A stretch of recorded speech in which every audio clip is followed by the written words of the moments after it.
Hi, I am here to do a review for Scandal, Season 5, Episode 6, Get Out of Jail, comma, free. I say comma because the punctuation is kind of weird. Wouldn't it be get out of jail free? Oh, actually, it does make sense. Get out of jail, comma, free. Any hoodle.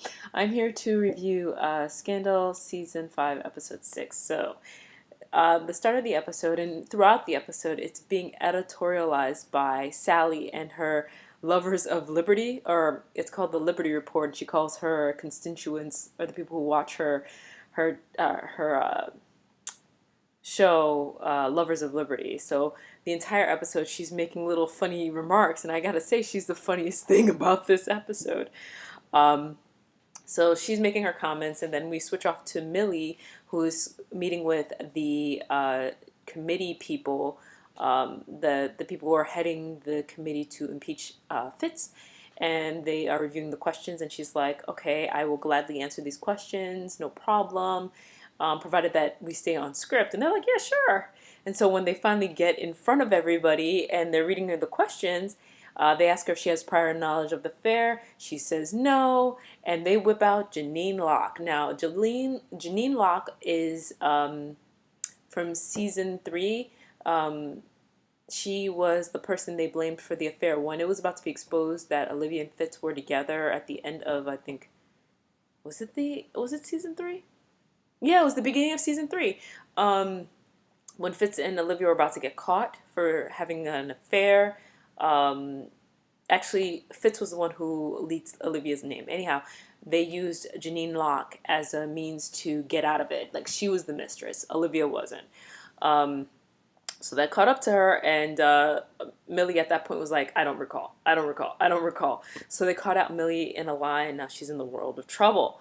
Um, So Fitz and his people are watching this in the background, and they realize that they have to do a change of plan. I forgot the name of the person who's running, or his lawyer at this point, but she's like, "We're going to do executive privilege."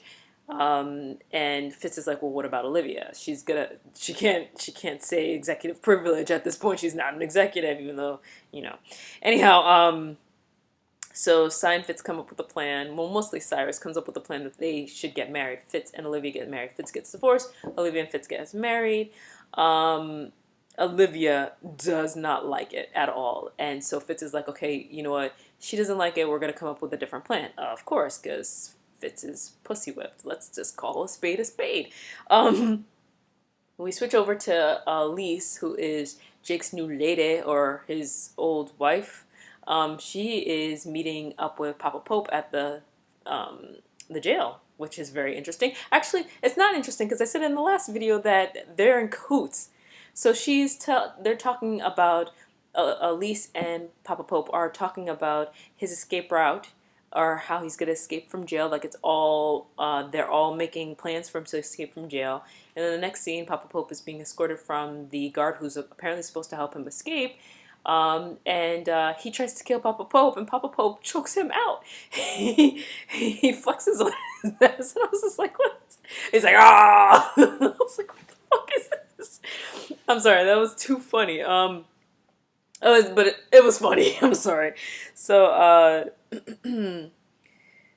Papa Pope is in the infirmary at this point, perpetrating that he's hurt and injured. He's not, though. We find that out later. They call the only people who visit him, which is Jake and Elise. So Jake is there, and he's asking about what the hell happened. And they're like, "Well, you're the only person who visits him besides Elise. Do you know her?" Now, why would the jail reveal who visits an inmate? Are they allowed to do that? They're not allowed to do that. Or I guess inmates don't have privacy. I don't know. Anyhow, so Jake finds out his lady is seeing Papa Pope behind his back. He confronts her with a gun, and she's like, "No, I was hired by the people who are doing Lazarus 1." Now, we found out it's episode 1 that Lazarus 1, or no, it was episode 2. Oh, wait, what was it? It was episode 2 of this season that Lazarus 1 is a plan to burn down the Louvre and take all the precious artwork and sell it so that they could raise money for someone important.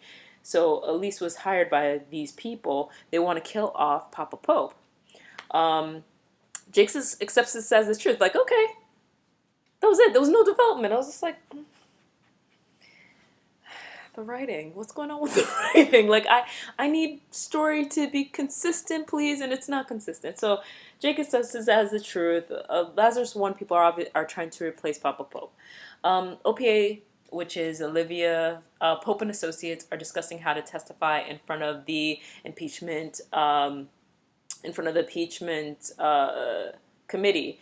And Olivia flexes her legal ego brain and shows that, you have to listen to the questions literally and answer it literally. Well, literally, they do not know who came up with a plan to set up Janine Locke. Hold on. Oh, what else? They also did not leak the video. It turns out it was actually Harrison who did it. And I think it really was Harrison who leaked the video. So they're solid gold. They say this in front of the committee and they're like, oh, isn't that convenient? Anyhow, Papa Pope,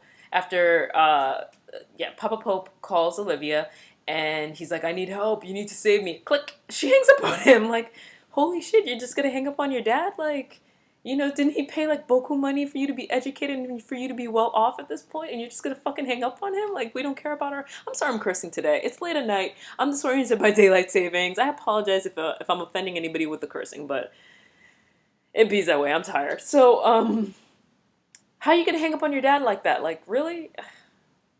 Anywho, VP Susan, the vice president Susan, I forget her last name, goes to see David to ask about if she can legally quit her job without any ramifications. Next scene, Olivia is talking to Abby about marrying Fitz as a means to get out of testifying in front of the committee, the impeachment committee, and Olivia doesn't want this to. First off, she doesn't think they're ready, and she doesn't want this to be their get out of jail free card. She doesn't want to do this to their relationship. I honestly think she does not want to marry Fitz. She doesn't love him like that. She loves him. I think she loves the forbidden fruit. I think she loves the passion of a dangerous situation of having sex with the most powerful man in the world. I think she enjoys that shit, but she doesn't want to be locked down to that shit. Anyhow, so after that, while Huck and Quinn are trying to figure out what they can do to get Olivia out of this, Papa Pope calls Quinn. Quinn says, she goes all the way over to the jail to say, oh, I'm not going to help you. You couldn't say that over the phone, though? Like, and then she calls him sir, like a little submissive bitch. But anyhow,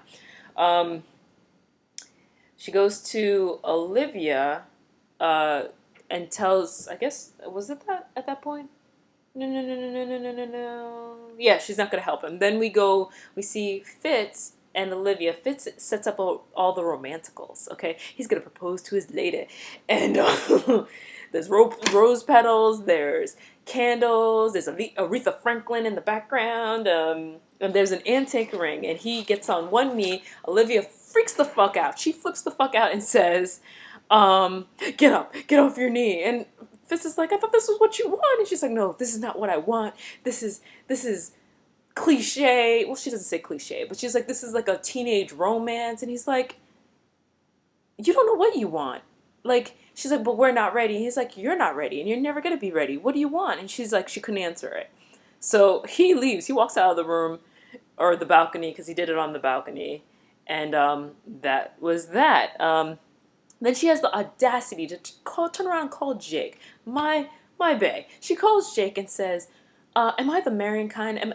Can I be a married person? He's in disbelief. Are you serious right now? Are you calling me to ask me if you should marry him? I'm going to hang up now. And he hangs up on her. And I'm like, after he hangs up on her, he goes to his lady Elise and says, I want to be a part of this. I want to be a part of the plan to kill him. Let me in. And she's like, well, meet me at the train station. And see, that just shows he doesn't really love Elise. She's rebound for him. He's just using her for attention or to replace Olivia. Who cares? So Quinn goes to see Olivia about the situation, and Olivia's like, I don't want to talk to you unless you have a solution. So Quinn presents the solution of going to her dad. Her dad says, I I'm willing to make the Senate situation go away if you in turn get me out of jail, because they're trying to kill me, and they're gonna kill me unless they could, unless once I leave the infirmary, I'm dead, pretty much. Cool fun fact: Papa Pope can mess with his heart rate. Like, hello, is that humanly possible to just slow and speed up your heart rate? Like, you can cause arrhythmias just by thinking about it? Like, get out of here. He's a superhero. No, actually, he's a villain. Um, so while she leaves, she remembers that Millie can forge Fitz's name at any given point. So she goes to meet with Millie in the basement, or between Blair House and the White House. And she pretty much begs for Millie to get this inmate out of jail, that the whole committee situation can go away. Millie's like, I'm already at the bottom. I got nothing left. Who is this person? Olivia shows the file.